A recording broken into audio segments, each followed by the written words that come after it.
So, good morning, moms. So, we were gone for 2 weeks. Di kami umuwi ng 2 weeks dito sa bahay.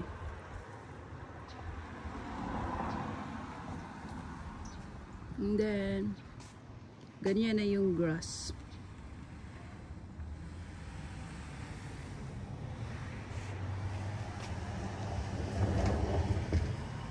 Kaya siya. Dili na mo siya katan kay kung ano man mamatay na siya hapit.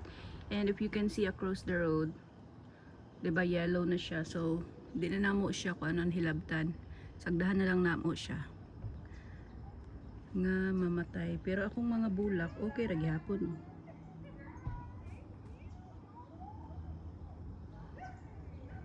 There. Okay pagyapon siya. Pero hapit na gini siya mamatay.